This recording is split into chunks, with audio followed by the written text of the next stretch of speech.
बाहरी ओकियानोस की सतह पर चलती हुआ के कानों में शायद आज भी उस जहाज की सरगोशियां गूंजती हैं जो सोने, चांदी और जुमरुद से भरा था। और फिर एक लम्हे में समंदर ने उसे हमेशा के लिए निगल लिया। सन 1622 स्पेन की शाही बंदरगाह सल्तनत हिस्पानिया अपने उरूज पर थी। बादशाह फिलिप चहारम फिलिप अवे ने हुक्म दिया था कि नई दुनिया यानी जनूबी अमेरिका से हासिल होने वाले तमाम कीमती खजाने सल्तनत तक पहुंचाए जाएं, ताकि जंगों और ताज के अखराजात पूरे किए जा सकें। इन्हीं अहकामात के तहत एक अजीम इल्शान जहाज़ तैयार किया गया, नोस्ट्रा सिवरा डी अटोचा। ये कोई आम जहाज़ न था, ये तैरता हुआ खजाना था, बादशाह के लिए और स्पेन की शान के लिए। इसके बतन में भरे गए सोना और चांदी की सुलाखें, जुमर्द और कीमती पत्थर, शाही डाक, सरकारी दस्तावेजात और शानदार इश्याए तईश। कहा जाता है कि ये वो खजाना था जिसकी कीमत आज के दौर में 3 अरब डॉलर से ज़्यादा समझी जाती है। जब जहाज़ बंदरगाह से रवाना हुआ तो तमाशाइयों ने तालियां नहीं बजाईं, वो सिर्फ देखते रहे, क्योंकि सब जानते थे कि उस सफ़र का मकसद ताकत था, मोहब्बत नहीं। समंदर की जानिब बढ़ते हुए अटोचा के मस्तूल हुआ में लहरा रहे थे, जैसे किसी फातिह की तलवार जो आने वाली दुनिया को खामोशी से ललकार रही हो, साहिलों से दूर निकल चुका था। आतोचा अब न बंदरगाह की आवाज़ बाकी थी, न ज़मीन की कोई महक। बस चारों जानिब नमकीन हुआ गहरा नीला पानी और वो खामोश उफ़क़ जहाँ आसमान और समंदर एक दूसरे से बगलगिर होते हैं। जहाज़ पुरस्कून था, मगर वो सुकून बिल्कुल वैसा था जैसा किसी कब्रिस्तान में होता है, खामोश मगर मानी खीज।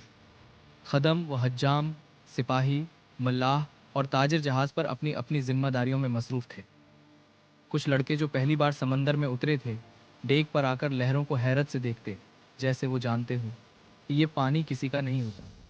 तीसरे दिन हवा का मिजाज बदला, मध्यम हुआ आहिस्ता आहिस्ता भारी होने लगी। समंदर की लहरें अचानक किसी अनजानी बेचैनी से भर गईं। मलाहों ने आसमान की तरफ देखा। बादल थे, लेकिन आम बादल नहीं। वो गहरे, जामिद और खतरनाक थे, जैसे समंदर ने खुद उन्हें बुलाया हो। एक बूढ़ा मल्लाह, जिसने जिंदगी का बड़ा हिस्सा समंदर पर गुजारा था, आहिस्ता बोला। ये खामोशी, तूफान से पहले वाली शाम होने से पहले हवा ने रख बदला। जहाज के सैल सख्ती से झूलने लगे। मुल्लाहों ने रस्सियों को मजबूत किया, मगर उनकी आंखों में अब यकीन नहीं, तशवीश थी। कि कैप्टन ने अपनी दूरबीन से देखा तोचा, लेकिन न कोई जजीरा था, न पनाह, सिर्फ एक बढ़ता हुआ अंधेरा जो जैसे जहाज को घेरने आ रहा था। रात उतर चुकी थी, हर समत स्याही थी, लेकिन वो आम रात न थी, जैसे खुद समंदर ने आसमान से रोशनी छीन ली हो। डेक पर खड़े मुहाफिज मिशालें जलाए पहरा दे रहे थे, मगर शाले बार बार बुझ जाते, जैसे हवा खुद उन्हें बुझाना चाहती हो। नीचे डेक में मुसाफिर नींद की कोशिश करते, लेकिन लकड़ी के फर्श के नीचे एक अनजाना हलचल थी, जैसे समंदर अपने शिकार को पुकार रहा हो। अचानक एक जोरदार आवाज़ आई, न बजली की, न तोप की, बल्कि हुआ की ऐसी चीख जिसने हर दिल को हिला दिया। आटोचा का जिस्म लर्ज उठा, सेल हप्पी फड़फड़ाकर फटने के करीब थे। मलाह दौड़ पड़े, रस्सियां खींचे, लेकिन कुव्वत से ज़्यादा अब कस्मत का इम्तिहान शुरू था। हवा ने चीख कर कहा, तुम सोना लेकर आए हो? अच्छा। पहले अपनी सांसों की कीमत दो। एक दिवहिकल लहर उठी, पहाड़ जैसी, स्याह और बेरहम। जहाज के पार से टकराकर पानी अंदर दाखिल हुआ। चीखों की बौछार हो गई। कुछ ने मादरी दिवस पुकारा, कुछ ने खुदा, और कुछ ऐसे भी थे जिनके मना से कोई आवाज़ ही न निकली। झुक गया, पहले बाएं फिर दाएं, फिर एक आखिरी लर्जा। कैप्टन ने मेज़ पर रखा खजाने का नक्शा देखा, मगर अब किसी नक्शे की ज़रूरत न थी, क्योंकि ये सफ़र ज़मीन के लिए नहीं था।